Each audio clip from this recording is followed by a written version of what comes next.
قارون نے کہا تھا کہ میری معلومات کی بنا پر مجھے مال ملا ہے، قرآن میں اس کا تذکرہ ہے۔ یہ قارون والی سوچ ہے۔ سورہ یاسین میں اس کا تذکرہ ہے۔ یاسین میں ہے کہ جب کہا گیا کہ اللہ کے غریب بندوں کی تم ضرورتیں پوری کرو تو کافرین کہنے لگے ارے بھائی جسے خدا نے خود دینا نہیں چاہا ہم اسے کیوں دیں؟ انطعم من لو یشاء اللہ نطعما، جسے خود اللہ کھلانا نہیں چاہتا اللہ ہی غریب بنا کے رکھ دیا ہم کیوں کھلائیں؟ ایک کافروں والی باتیں آج مسلمان بھی کرتے ہیں۔ وہ نمرود اور شداد والی بات ہے کہ اس نے ان قارون کان فی قومہ، ان قارون جو قارون کے بارے میں کہا اس نے خدا سے، خدا کے نبی سے بغاوت کی، پھر اللہ نے اسے زمین میں دسا دیا۔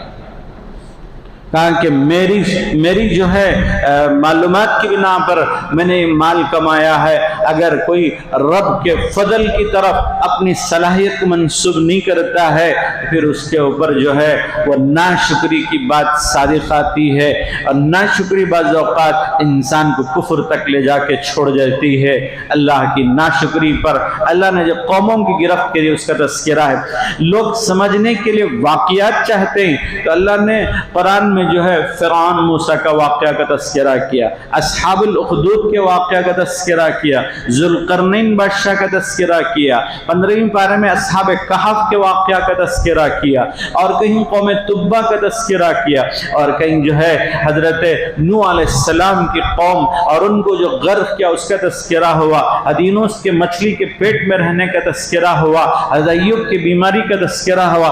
قرآن واقعات سے بھی لوگوں کو سمجھاتا ہے، مقصد واقعات بتانا نہیں ہے، وہاں سے آپ کو نصیحت دلانا ہے اور عبرت دلانا ہے اور آپ کو اللہ کی طرف قریب کرنا ہے، اللہ کے پاس موجودہ چیزوں پر ایمان اور یقین پیدا ہو، اپنی بے بسی کا بندہ اقرار کرے، گناہوں سے بچے، بے کسی کا اقرار کرے، اللہ کو پاورفل، قدرت والا، طاقت والا، واللہ علی کل شیء قدیر کو مانے اور دل میں اس کا پورا یقین ہو۔ اس لیے اللہ کبھی مثالوں سے، کبھی واقعات سے، کبھی جنت کی نعمتوں سے طرح سے سمجھاتے ہیں۔ کہا وَلَكُمْ فِيهَا مَا تَشْتَهِي أَنفُسُكُمْ وَلَكُمْ فِيهَا مَا تَدَّعُونَ، جنت میں تمہیں تمہارا نفس جو کچھ چاہتا ہے وہ سب کچھ ملے گا، وَلَكُمْ فِيهَا مَا تَدَّعُونَ، اور وہاں جو کچھ تمہیں اللہ نے وعدہ کیا نبیوں کی زبانی وہ سب تمہیں ملے گا۔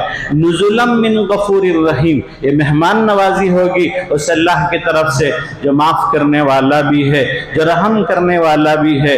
دنیا میں دعا سکھائی گئی، نبی نے دعا کی ربنا وآتنا ما وعدتنا علی رسلک ولا تخزنا یوم القیامہ، اللہ ہمیں وہ سب کچھ دے دے جو تو نے اپنے نبی کے طرف نبی پر وعدہ کیا ہے، نبی کے ذریعے جن چیزوں کا تو نے اللہ وعدہ کیا وہ سب ہمیں عطا فرما، ولا تخزنا یوم القیامہ، اور آخرت میں ہمیں رسوا مت فرما، انک لا تخلف المیعاد، اللہ آپ تو وعدہ خلافی نہیں کرتے۔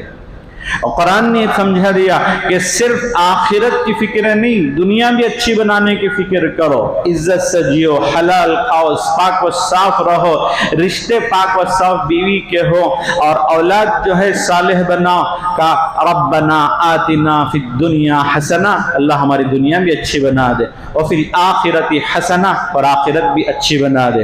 قرآن میں بار بار اس کا تذکرہ ہے کہ جو دنیا اچھی چاہتا ہے صرف ہم اس کی دنیا اچھی بنائیں گے، جو آخرت اچھی چاہتا ہم اس کی آخرت کو بھی سنواریں گے۔ اس لیے جو ہے من کان یرید حرث الدنیا، اس کا تذکرہ ان آیتوں میں، تو دنیا بھی اچھی بنانے کی اللہ سے مانگ کرے، دعائیں کرے، آخرت بھی اچھی بنے اس کی بھی اللہ سے مانگ کرے۔ میں نے قرآن کی مختلف آیتوں کو تھوڑی دیر میں مختلف پہلوؤں سے اس لیے سمجھایا کہ قرآن جو ہے ہزاروں طرح کے مضامین اپنے اندر لیے ہوئے، اسے سمجھنے کے لیے آپ کو تفسیر کی مجلسوں میں بیٹھنا ہوگا، قرآن کی جہاں تفسیریں ہوتی ہیں اس میں بیٹھنا ہوگا، تب جا کر یہ مضامین کھل کر آئیں گے۔ اللہ کے احکامات بھی، خطابات بھی، فرمودات بھی، ارشادات بھی، واقعات بھی، اوامر بھی، نواہی بھی، سب کھل کر آئیں گے۔ الحمدللہ ہماری اس مسجد میں ہفتے کے دن ہر ہفتہ عشاء کی نماز کے بعد قرآن کریم کی تفسیر کا نظم ہے، اور بندے ہی کے ذمے ہے۔ آپ اس میں آدھا گھنٹہ 40 منٹ کے لیے تفسیر کے لیے آپ تشریف رکھیں گے، ذہن سے خود فارغ ہو کر پہلے ہی شریک ہوں گے تو اللہ کے کلام کے مضامین کھل کر آئیں گے، پھر سمجھ میں آئے گا کہ اسلام کیا ہے، دین کیا ہے، اللہ کیا چاہتے ہیں، رسول کیا چاہتے ہیں۔ الحمدللہ اس وقت جو ہے 11ویں پارہ یا تدیرون کی تفسیر چل رہی ہے اور سورہ توبہ کے اخیر آیتوں کا جو ہے تفسیر چل رہی ہے۔ آپ حضرات کوشش کریں اس میں شریک ہونے کی اور فیض پانے کی اور اپنی زندگیوں کو قرآن اور اسلام کے مطابق ڈھالنے کی۔ میں اسی پر اپنی بات ختم کرتا ہوں۔ اللہ کہنے سننے سے زیادہ ہم سب کو عمل کی توفیق عطا فرمائے۔ وآخر دعوانا ان الحمدللہ رب العالمین۔